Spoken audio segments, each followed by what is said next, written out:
Okay, class, today we're going to be talking about the development of civilization. And to do that, we have got to go back and review a little bit on the whole idea of farming because farming is what really is the game changer and what creates this situation where civilizations begin to arise.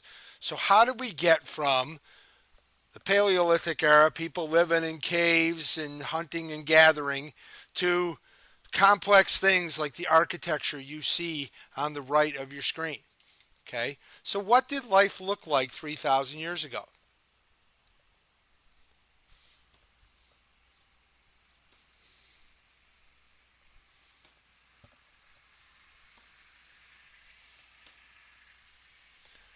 Okay, you've got an evolution of time where people learned how to do a lot of stuff and a lot happens in this 9,000 year period. And we may say, okay, it's a long time from 12,000 to 9,000, but it's still the rate of change is incredible.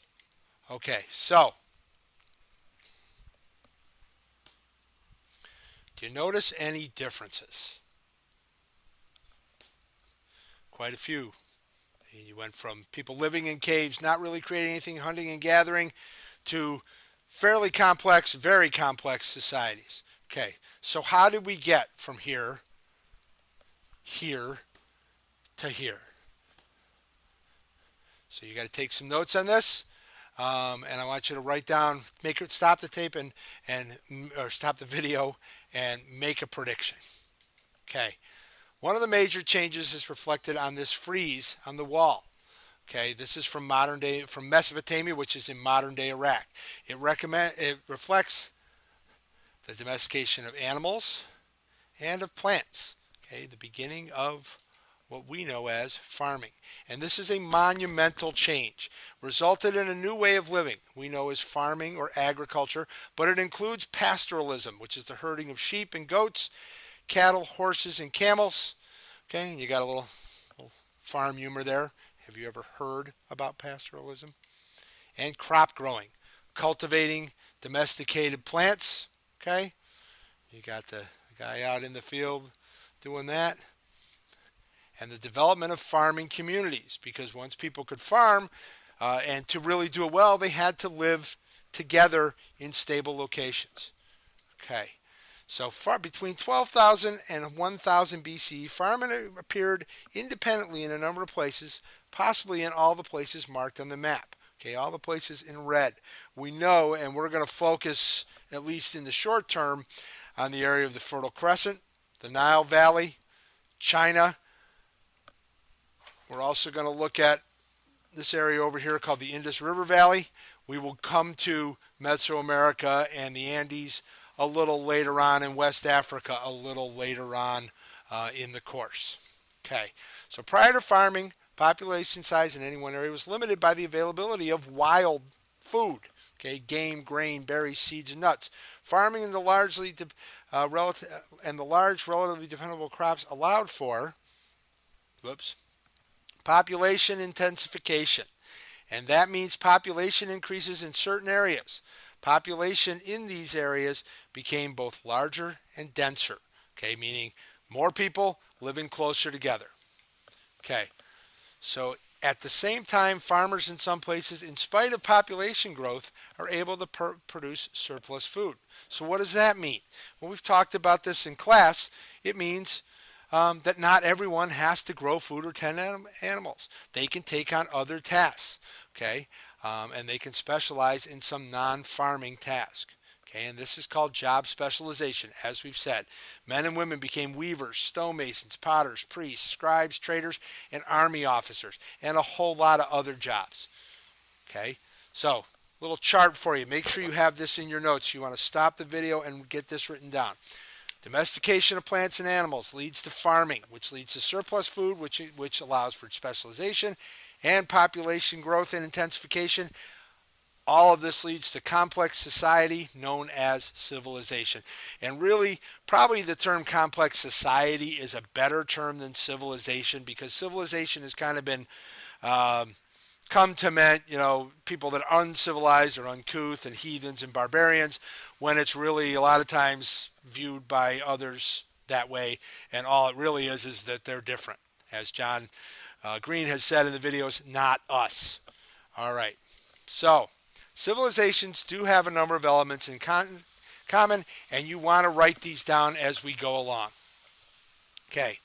So, can you define the term civilization? Take a second, stop the tape, and write it down. And here's your answer. Okay. Civilization is simply another term for a complex society. It doesn't mean that we're walking around in business suits and all that other stuff. It means there's a complex, multi-layered society. Okay, so some elements of those civilizations. Cities. We're going to learn about Mohenjo-Daro. Central law codes. Leaders like the pharaohs and Hammurabi's code, which you've got a little bit about. We're going to focus on that towards the end of the week or next week. Okay, so we got cities, central governments, system of record keeping. Okay, you've got to have a writing system. They begin to develop highly organized religions. Okay, specialized jobs is number 5. Social classes, number 6, and we're going to get into these in more detail in class.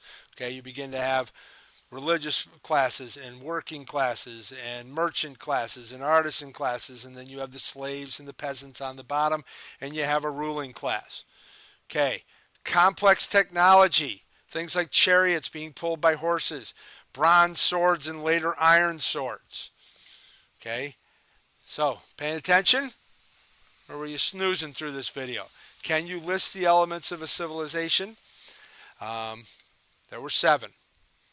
So make sure you've got these. Cities, central government and law codes, writing and record keeping, specialized jobs, social classes, complex society, highly organized religions, and then there's finally one that I left off, which is called infrastructure. Oh, and I'm spelling it wrong. Infrastructure. This is simply roads, buildings, and we're talking like government buildings and other, canals, other sort of government-sponsored architecture. Okay, infrastructure, infrastructure,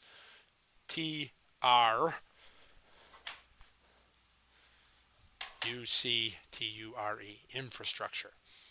Okay, so by 3000, you've got societies in Southwest Asia and Egypt developing complex systems. Should have written that down.